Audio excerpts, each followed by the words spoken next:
नमस्कार दोस्तों, आपके अपने यूट्यूब चैनल में मैं आपका बहुत बहुत स्वागत करता हूं। दोस्तों, आज के इस वीडियो में हम चर्चा करेंगे टेक्निकल एनालिसिस टिप नंबर 2, जिसका शीर्षक है कि जो आप टेक्निकल इंडिकेटर्स या टेक्निकल चार्ट्स देखते हैं अपने एनालिसिस के लिए, किसी भी स्टॉक को बाय करने से पहले या सेल करने से पहले या मार्केट में कोई भी इंट्राडे पोजीशन लेने से पहले, क्या वो गलत हो सकते हैं? क्या आपको लगता है कि जो चार्ट आप रेफ़र कर रहे हैं वो शायद गलत हो सकता है? अगर आपको नहीं लगता तो आप गलत सोच रहे हैं, वो चार्ट्स भी गलत हो सकते हैं। तो आज के मैं इस वीडियो में आपको सबूत के साथ दिखाऊंगा कि आप जिन चार्ट्स का इस्तेमाल करते हैं, जिनके बेसिस के ऊपर आप अपना पैसा लगा रहे हैं और अपनी जो मेहनत की कमाई है जिसको आप स्टॉक मार्केट में लगा रहे हैं, वो जिस चार्ट को देख के या जिस इंडिकेटर को देख के या जिस एनालिसिस को करके आप वो निर्णय ले रहे हैं, वो इंडिकेटर, वो एनालिसिस, वो चार्ट गलत भी हो सकता है। दोस्तों, आपने सुना होगा कि कई बार ऐसी चीज़ें होती हैं लाइफ में कि जिसको आप सपने में भी नहीं सोच सकते। अगर वैसी चीज़ें हो जाएं तो आदमी के पाँव के नीचे से ज़मीन खिसक जाती है। तो ये जो आज का वीडियो है, ये लगभग उसी बात के ऊपर है कि अगर आपको ये मालूम हो, जो ट्रेडर हैं या जो निवेशक हैं स्टॉक मार्केट में, अगर उनको ये पता लगे कि जिन चार्ट्स का हम इस्तेमाल कर रहे हैं, जिन चार्ट्स को हम देख रहे हैं और जिन चार्ट्स के बेसिस के ऊपर हम अपनी जो जमा पूंजी है वो स्टॉक मार्केट में लगा रहे हैं, अगर वो गलत हैं तो किसी के भी पाँव के नीचे से ज़मीन खिसक जाएगी। तो इस विषय के ऊपर मैं पिछले कुछ दिनों से एनालिसिस कर रहा था, पर मेरे पास कोई ऐसा हाथ में सबूत नहीं आ रहा था कि जिसका मैं वीडियो बना सकूं। और अगर मैं वीडियो बना के सिर्फ आपको बिना सबूत के दिखाता तो आपको ये लगता कि मे बी हो सकता है मैंने सिर्फ एक वीडियो बनाने के लिए ये टॉपिक क्रिएट किया है, लेकिन इसके ऊपर मैंने काफ़ी शोध किया है और मेरा कंक्लूजन ये है कि जो काफ़ी चार्ट्स होते हैं वो गलत होते हैं। मैं ये नहीं कह रहा कि कौन सही प्रोवाइड कर रहा है, कौन गलत प्रोवाइड कर रहा है, उसके लिए मुझे एक अलग तरीके का एनालिसिस करना पड़ेगा। और आज जो मैं आपको दिखाऊंगा 3-4 सोर्स जो हैं जहाँ से आप चार्ट देख सकते हैं, मैं उन चारों सोर्स के ऊपर जो आपको चार्ट दिख रहा है, मैं आपको वो दिखाऊंगा और आपको उसमें मालूम पड़ेगा कि जो चार्ट आप रेफ़र कर रहे हैं टेक्निकल एनालिसिस के लिए या जिस टेक्निकल इंडिकेटर का आप इस्तेमाल कर रहे हैं वो गलत भी हो सकता है। दोस्तों, यहाँ पे मेरे को एक अपने स्कूल का एक एग्जांपल याद आ रहा है इस विषय के ऊपर। हम 8th या 9th क्लास में होते थे और मेरा एक फ्रेंड होता था, तो मैं उनका नाम नहीं लेना चाहूँगा क्योंकि वो मेरे यूट्यूब सब्सक्राइबर भी हैं। तो हमारा एक दिन जो स्कूल में था, ज्योग्राफी का एग्ज़ाम था। तो ज्योग्राफी का एग्ज़ाम था, लेकिन ये जो मेरे फ्रेंड हैं ये उस दिन सिविक्स के एग्ज़ाम की तैयारी करके आ गए और उसमें उनको जो डेट शीट हमें मिलती थी स्कूल से, उसमें देखने में कुछ उनसे गलती हुई। आज जो मान लीजिए ज्योग्राफी का एग्ज़ाम है तो उनको लगा कि आज हमारा सिविक्स का एग्ज़ाम है, तो सिविक्स की तैयारी करके आए और जब वो एग्ज़ाम में बैठे तो उनको कुछ भी मालूम नहीं था क्योंकि वो गलत पेपर की तैयारी करके आए थे। अब गलत पेपर की तैयारी करके आए तो उनके मार्क्स आए सिर्फ 100 में से 19 मार्क्स आए और वो ज्योग्राफी में फ़ेल हो गए। तो यहाँ पे भी ऐसा ही है दोस्तों कि अगर आप जो एक एनालिसिस कर रहे हैं या चार्ट देख रहे हैं, इंडिकेटर देख रहे हैं, स्टॉक मार्केट में आपका इम्तिहान होता है उस चार्ट का, जो आपने स्टडी किया या जो आपने उसमें समझा, जो आपने सीखा, जिसके बेसिस पे आपने निर्णय लिया। अब वो इम्तिहान होता है जब स्टॉक मार्केट में आप ट्रेडिंग करते हैं और अगर आपने मान लीजिए गलत चार्ट देखा या आपने गलत एनालिसिस किया है, गलत इंडिकेटर है, आपको गलत निर्णय दे रहा है, आपको गलत सिग्नल दे रहा है, तो आप उसके बेसिस के ऊपर एक गलत निर्णय लेंगे। आप एक गलत निर्णय लेंगे तो जब आप एग्ज़ाम में जाएंगे, जब आप स्टॉक मार्केट में ट्रेडिंग करेंगे या निवेश करेंगे, तो वहाँ पे आपका फेल होना बिल्कुल निश्चित है। तो आप इसको कह लीजिए कि एक बहुत दुर्भाग्यपूर्ण बात है कि किसी की गलती का खामियाजा ना कोई और भुगते। तो ये एक बहुत मशहूर कहावत भी है कि आप दूसरों की गलती का खामियाजा कई बार आपको भुगतना पड़ता है। तो यहाँ पे जो ये टेक्निकल इंडिकेटर्स या चार्ट या जो ये टेक्निकल चार्ट्स हैं, अगर ये गलत हैं तो वो गलत होने के पीछे कई कारण हो सकते हैं, क्योंकि कई वेबसाइट्स हैं वो अपने आप से वो चार्ट नहीं क्रिएट करते हैं, कहीं से उनको डेटा का फीड मिलता है पीछे से। अब मैं उसमें नहीं जाना चाहूँगा डिटेल में, तो मुझे मालूम है कि फीड कहाँ से आती है। कई बार फीड में भी गलती होती है, कई बार जो आपने चार्ट क्रिएट किए होते हैं, जो ये वेबसाइट्स हैं, उन्होंने अपने एल्गोरिदम लिखे होते हैं, अपने प्रोग्राम लिखे होते हैं, उन्होंने अपने जो जिसको कह लीजिए कि ऑटोमेट किया होता है उस चार्ट को। तो कई बार वहाँ पे गलती हो जाती है। अब उसमें गलती होगी, कोई उसको चेक नहीं कर रहा, ये एक बहुत आश्चर्य की बात है, अचंभे की बात है। तो बात वही है कि किसी की गलती का खामियाजा कोई और भुगतता है। तो दोस्तों आइए अब हम चलते हैं, हम देखते हैं चार्ट्स को, जो आपको सेम सेटिंग्स के साथ मैं आपको दिखाऊंगा और उसमें हम देखेंगे कि कैसे ये चार्ट्स गलत हैं। तो यहाँ सबसे पहले मैंने खोला हुआ है एक्सिस बैंक का जो आपका स्टॉक है, ये मैंने ओपन किया हुआ है और इसके अंदर आप सेटिंग देखिए दोस्तों। यहाँ सबसे महत्वपूर्ण बात है, कोई भी कंक्लूजन निकालने से पहले हमारी सेटिंग सेम होनी चाहिए सब जगह। तो यहाँ पे मैंने एक दिन की सेटिंग ली हुई है, मतलब यहाँ जो ये आपको कैंडल्स दिख रही हैं ये डे वाइज दिख रही हैं। जैसे ये जो कैंडल है जो आप अपने स्क्रीन पे कर्सर देख रहे हैं, ये 12 जुलाई की है, ये 13 जुलाई की है और ये आज की कैंडल है 14 जुलाई।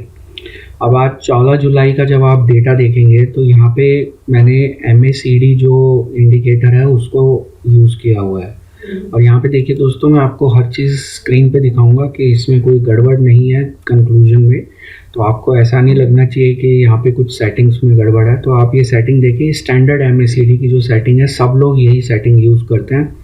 मैंने यहाँ पे कोई छेड़छाड़ नहीं की, कोई उसमें चेंज नहीं किया, कोई बदलाव नहीं किया, ये सेटिंग है।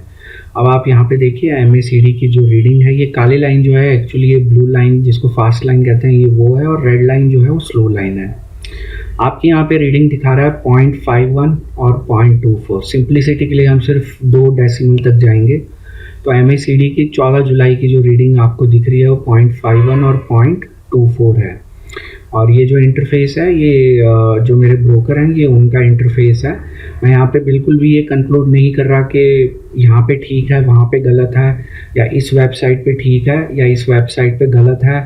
तो ये क्योंकि जहाँ पे भी मैं देख रहा हूँ वहाँ पे अलग रीडिंग आ रही है, तो अब इसमें मुझे एक खुद ही कैलकुलेट करके देखना पड़ेगा, जो है अपने आप एनालिसिस करना पड़ेगा कि इसमें कौन सही है कौन गलत। तो वो कंक्लूजन आज मैं आपको नहीं दे रहा हूँ, जो मैं आपको दिखाऊंगा उनमें से कोई एक सही है और बाकी 2 गलत है। अब उसमें कौन सही है कौन गलत है इसके बारे में मैं आज कोई भी कंक्लूजन नहीं दे रहा हूँ। इसके लिए मुझे और गहन अध्ययन करना पड़ेगा और उसके बाद ही मैं आपको कुछ बता पाऊंगा कि किस वेबसाइट पे ठीक है या किस ब्रोकरेज के इंटरफेस पे ये जो एनालिसिस है ठीक है और किस पे गलत है। तो वो कंक्लूजन आज हम नहीं निकालेंगे। तो MACD की जो आज के दिन की क्लोजिंग रीडिंग है वो है 0.51 और 0.24। तो दोस्तों ये मैंने सेम एक्सिस बैंक का जो चार्ट है ये investing.com पे खोला है, जो साइट मैंने आपको पहले एक अपने वीडियो में बताई थी कि ये साइट मुझे काफ़ी अच्छी लगती है। अब यहाँ पे देखिए दोस्तों, यहाँ पे मैंने 1 डे की ही सेटिंग ली है। तो ये जो कैंडल्स हैं ये आपकी एक दिन की एक कैंडल है। तो ये 7 जुलाई की है, ये 8 आपकी जो 10 जुलाई की कैंडल है, उसके बाद 11 जुलाई, 12 जुलाई। अब दोस्तों आप यहाँ देखिए कि आपकी रीडिंग्स यहाँ पे क्या आ रही हैं। आपकी यहाँ पे रीडिंग्स हैं 0.48 और 0.28। तो ये रीडिंग्स जो हैं, जो मेरे ब्रोकर हैं उनकी जो इंटरफेस पे रीडिंग्स हैं उनसे अलग है। तो वहाँ पे मैं आपको फिर दिखा देता हूँ, यहाँ है 0.51 और यहाँ है 0.24, और जबकि इन्वेस्टिंग पे है 0.48 और 0.28। तो ये दोनों रीडिंग्स अलग अलग हैं, दोनों रीडिंग्स में फ़र्क है MACD की, जबकि दोनों की सेटिंग सेम है। तो आइए दोस्तों अब चलते हैं एक और तीसरी वेबसाइट पे जहाँ पे आपको MACD का डेटा मिलता है, और ये वेबसाइट है जो आपकी है मार्केट मोजो। ये काफ़ी लोग मुझे इसके बारे में लिखते भी हैं। तो marketmojo.com पे आप MACD एक्सिस बैंक का अगर आप चेक करेंगे तो यहाँ पे भी 14 तारीख, जो आज 14 तारीख का डेटा हम चेक कर रहे हैं हर साइट पे। तो यहाँ पे MACD की जो रेट, यहाँ पे एक चीज़ मैं आपको बताना चाहूँगा कि इस वेबसाइट के ऊपर जो पिछले 2 हमने जो एग्जांपल देखे, उस यहाँ पे जो फास्ट लाइन है वो पिंक कलर की है और स्लो लाइन आपकी यहाँ ब्लू कलर की है। तो यहाँ पे आपकी जो रीडिंग्स हैं दोस्तों वो हैं 3.31 और 3.01 14 जुलाई की रीडिंग। अब ये तीनों वेबसाइट पे दोस्तों आपकी रीडिंग्स MACD की अलग अलग है। अब हम एक और चौथी वेबसाइट पे चलते हैं। तो ये है मनी कंट्रोल, लेकिन यहाँ पे दिक्कत ये है कि अभी तक डेटा अपडेट नहीं हुआ है 14 जुलाई का। तो एक बार फिर कोशिश कर लेते हैं, शायद डेटा अपडेट हो गया हो। तो अगर डेटा अपडेट हो गया तो हम कंपेयर कर सकते हैं। दोस्तों यहाँ जो लास्ट रीडिंग्स अवेलेबल हैं वो 13 जुलाई की हैं, 14 जुलाई की अभी तक रीडिंग्स अपडेट नहीं हुई है, तो इस साइट को हम नहीं यूज़ करेंगे। तो दोस्तों हमने देखा कि मनी कंट्रोल के ऊपर अभी 14 तारीख का डेटा अपडेट नहीं हुआ है, तो उसको हम नहीं इस्तेमाल करेंगे। हम यहाँ पे इन 3 वेबसाइट्स के ऊपर ही कंपैरिजन करेंगे। तो 3 में से एक जो है वो हमारे जो मेरे ब्रोकर हैं उनका इंटरफेस है, दूसरे जो investing.com की साइट है, और तीसरी marketsmojo.com। मैं आपको फिर क्लैरिफाई करना चाहूँगा कि मैं यहाँ बिल्कुल कंक्लूड नहीं कर रहा कि यहाँ पे ठीक है वहाँ पे गलत है। ये कंक्लूजन नहीं दे रहा मैं अभी, क्योंकि मुझे नहीं मालूम कि कहाँ पे ये डिटेल ठीक है कहाँ पे गलत है। तो दोस्तों यहाँ पे आइए एक और एग्जांपल चेक करते हैं ताकि हमें श्योर हो जाए कि हम जो कंक्लूड कर रहे हैं वो सही है गलत। तो यहाँ पे हम ITC का एग्जांपल लेते हैं। तो सेटिंग्स बिल्कुल सेम है, और यहाँ पे आप देखेंगे ITC के चार्ट में आपकी जो MACD की रीडिंग्स हैं वो फास्ट लाइन की 8.48 और स्लो लाइन की 8.05 है। तो अब हम यही investing.com पे चेक करते हैं ITC की रीडिंग्स। तो हमें ITC की यहाँ पे क्या रीडिंग्स मिल रही हैं वो चेक करते हैं।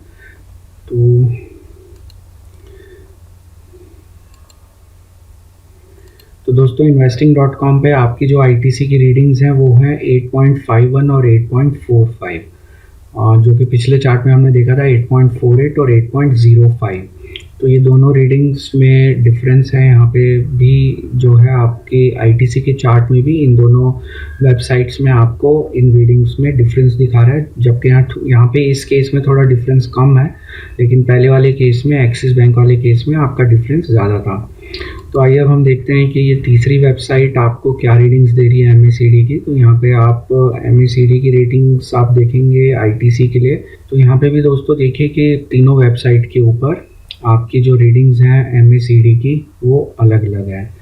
तो यहाँ पे हम मेरे ख्याल से कंक्लूड कर सकते हैं कि जो आपकी ये जो टेक्निकल इंडिकेटर्स या टेक्निकल चार्ट्स या आप जो टेक्निकल एनालिसिस करते हैं उसके अंदर आपका जो प्रोबेबिलिटी है कि वो चार्ट सही हो वो काफ़ी कम है, और कहाँ पे सही है कहाँ पे गलत ये हम कंक्लूड नहीं कर सकते। उसके लिए आपको जो फार्मूला यूज़ होता है उस इंडिकेटर या उस चार्ट के लिए या उस पर्टिकुलर जो भी आप एनालिसिस कर रहे हैं, तो वो आपको वो इंडिकेटर का जो फार्मूला है उसको यूज़ करके आपको फाइंड आउट करना पड़ेगा कि कौन सा इंडिकेटर आपको सही रीडिंग दे रहा है, ताकि आप सही चार्ट का इस्तेमाल कर सके। तो दोस्तों यहाँ मैं आपको 5 बातें और बताना चाहूँगा कि अगर आप कोई इस तरह की सिचुएशन अगर आपके सामने आती है कि जहाँ पे आपको लगता है कि जो टेक्निकल इंडिकेटर्स या चार्ट्स हैं या जो स्टडीज़ हैं ये आपको सही रीडिंग नहीं दे रही, तो आप अगर आपको दे भी रही हैं तब भी आप ये 5 पॉइंट ज़रूर फॉलो करें। दोस्तों सबसे पहला पॉइंट ये है कि आप अपने चार्ट को रिफ़्रेश करते रहें। तो ये रिफ़्रेश करने से क्या है, जब मार्केट आपकी लाइव होगी तो ये रीडिंग्स जो हैं वो आपकी अपडेट होती रहेंगी। कई बार क्या होता है कि वो रीडिंग्स अपने आप अपडेट नहीं होती। अब जबकि मार्केट क्लोज है लेकिन यहाँ मैं रिफ़्रेश कर रहा हूँ, आप देखिए वो रीडिंग अपने आप जो है अपडेट हो जाएंगी। तो ये आप रिफ़्रेश करते रहिए इसको थोड़े थोड़े समय बाद। जब 9:15 मार्केट ओपन होती है तो उस समय काफ़ी वॉलेटिलिटी होती है और ये चार्ट्स कई बार अपने आप अपडेट नहीं होते, तो आपको रिफ़्रेश करना पड़ता है। तो आप ये रिफ़्रेश करते रहेंगे तो आपका जो डेटा है वो करेक्ट रहेगा। दूसरा पॉइंट ये है दोस्तों, जब भी आप सुबह ट्रेडिंग स्टार्ट करें तो आप अपने ब्राउज़र को ज़रूर रिफ़्रेश कर लीजिए, क्योंकि कई बार क्या होता है कि ब्राउज़र का इशू भी हो सकता है, आपके चार्ट्स शायद अपडेट ना हो। और ट्रेडिंग शुरू करने से पहले आप एक और काम कर सकते हैं, आप अपने ब्राउज़र की जो कैश है उसको क्लियर कर सकते हैं। तो कैश क्लियर करने के लिए आप यहाँ मोर टूल्स के अंदर, जैसे ये क्रोम का एग्जांपल मैं आपको बता रहा हूँ, तो वहाँ पे आप क्लियर ब्राउजिंग हिस्ट्री और दूसरे ब्राउज़र्स भी जो अवेलेबल हैं उसके अंदर आप अपनी जो कैश होती है या ब्राउजिंग हिस्ट्री होती है उसको आप ज़रूर क्लियर कर लीजिए, ताकि आपका जो चार्ट्स हैं वो आपके अपडेटेड आपको अपने ब्राउज़र के ऊपर दिखें। और दोस्तों ये हो गया तीसरा पॉइंट। और चौथा पॉइंट है कि जब भी आप कोई टेक्निकल इंडिकेटर का इस्तेमाल करें या किसी भी टेक्निकल एनालिसिस को आप करें, तो आप उसके अंदर ये बहुत ज़रूरी है कि आप अपना जो फाइंडिंग्स हैं या जो आपकी रीडिंग्स हैं उसको आप 2 वेबसाइट्स के ऊपर ज़रूर क्रॉस चेक करिए, ज़रूर उनको क्रॉस कंफर्म करिए।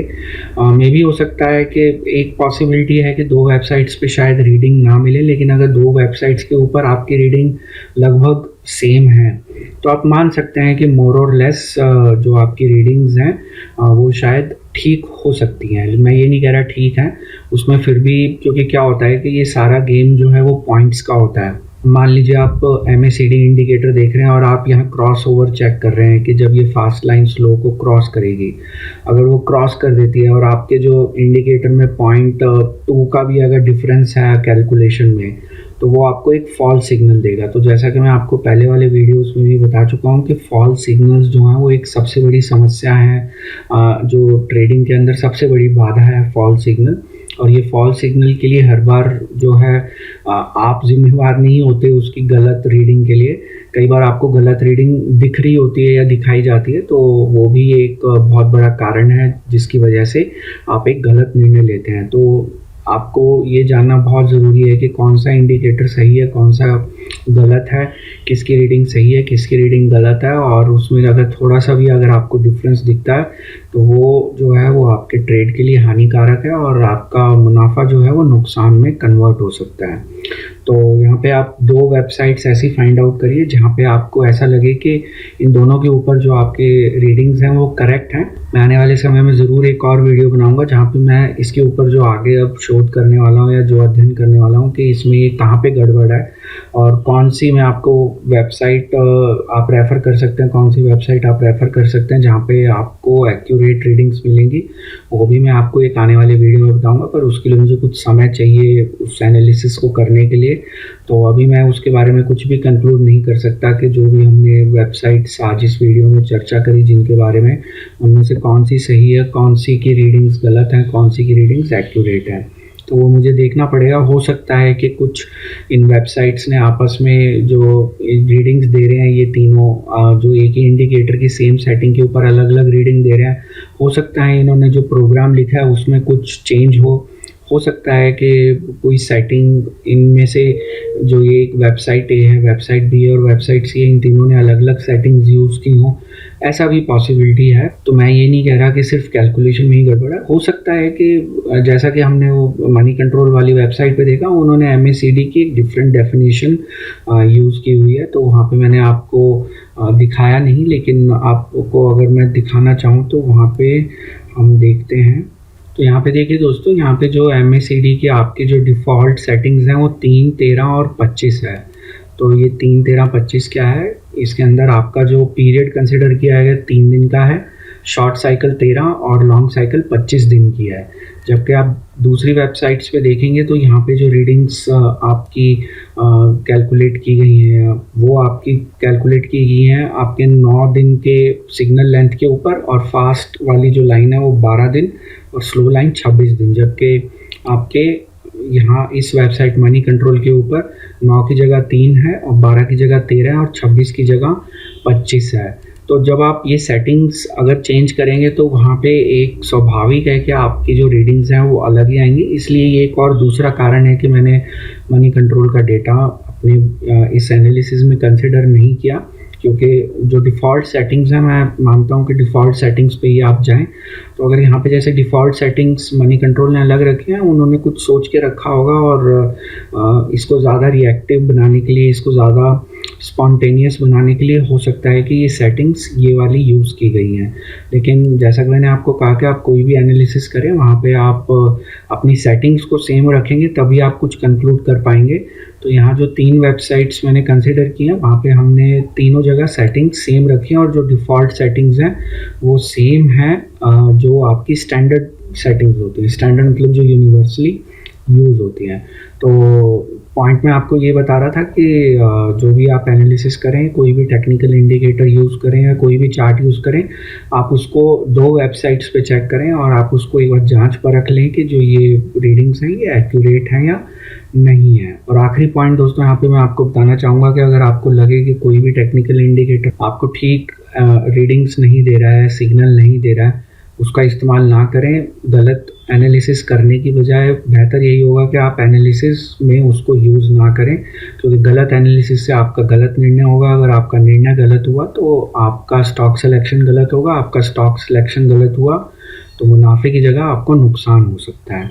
तो पॉइंट मैं आपको ये बता रहा हूँ कि ये जो इंडिकेटर्स हैं या जो एनालिसिस हैं, इसमें नॉर्मली मैंने और भी कई इंडिकेटर्स के ऊपर ये एनालिसिस किया और वहाँ पे भी मैंने पाया कि जो ये आपकी रीडिंग्स हैं ये डिफरेंट हैं। अब किस वेबसाइट पे सही है किस पे गलत है मैं फिर आपको क्लैरिफाई कर रहा हूँ, मैं उसके बारे में अभी कुछ नहीं कह सकता।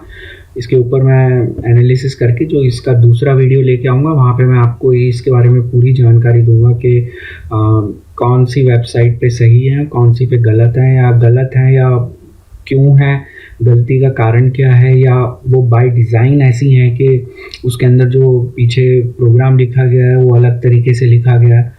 तो वो सब जानना आपके लिए बहुत ज़रूरी है कि कौन सा इंडिकेटर कैसे काम कर रहा है, नहीं तो आप उसका गलत कंक्लूजन निकालेंगे और गलत कंक्लूजन आपको एक लॉस की तरफ लेके जाएगा। तो दोस्तों मुझे उम्मीद है कि आपको ये वीडियो पसंद आया होगा। अगर आपको ये वीडियो पसंद आया तो नीचे दिए गए लाइक आइकन पे आप ज़रूर क्लिक करें, और अगर आप इस चैनल को अभी तक आपने सब्सक्राइब नहीं किया तो इसी तरह जानकारी से भरपूर और ज्ञानवर्धक वीडियोस देखने के लिए आप अपनी स्क्रीन पे दिए गए सब्सक्राइब ऑप्शन को ज़रूर क्लिक करें या नीचे दिए गए सब्सक्राइब बटन पर क्लिक करें। उसके साथ दिए गए बेल नोटिफिकेशन को क्लिक करना ना भूलें, उससे आप सभी वीडियो सबसे पहले देख पाएंगे। दोस्तों इस वीडियो का एक डिस्क्लेमर भी है। डिस्क्लेमर ये है कि इस वीडियो को मैंने सिर्फ एजुकेशन और इन्फॉर्मेशन पर्पस के लिए बनाया है, और इस वीडियो में मैंने जो भी स्टॉक्स डिस्कस किए हैं, जो भी स्टॉक्स आपको अपनी स्क्रीन पे दिखाए, उसके बारे में मेरी कोई भी सलाह आपको नहीं है, रिकमेंडेशन या सजेशन नहीं है कि आप इसको बाय करें, इसको सेल करें या उसको होल्ड करें। ये सिर्फ स्टॉक्स का मैंने जो रेफरेंस दिया है सिर्फ एग्जाम्पल के तौर पर दिया। यदि आप कोई भी निवेश का निर्णय करना चाहते हैं तो आप अपने फाइनेंशियल प्लानर या इन्वेस्टमेंट एडवाइज़र की सलाह ज़रूर लें और उन्हीं की सलाह के बाद कोई निवेश का निर्णय लें। यदि इस वीडियो को देखने के बाद आप कोई भी निर्णय लेते हैं तो उसके वित्तीय गैर वित्तीय प्रभाव का मैं या कोई भी व्यक्ति या कोई भी कंपनी किसी तरीके से जिम्मेवार नहीं होंगे। मैं आपसे अनुरोध करूँगा कि आप इस वीडियो के शुरू में दिखाए गए डिस्क्लेमर को ज़रूर पढ़ें, और इस वीडियो को देखने के लिए आपका बहुत बहुत धन्यवाद।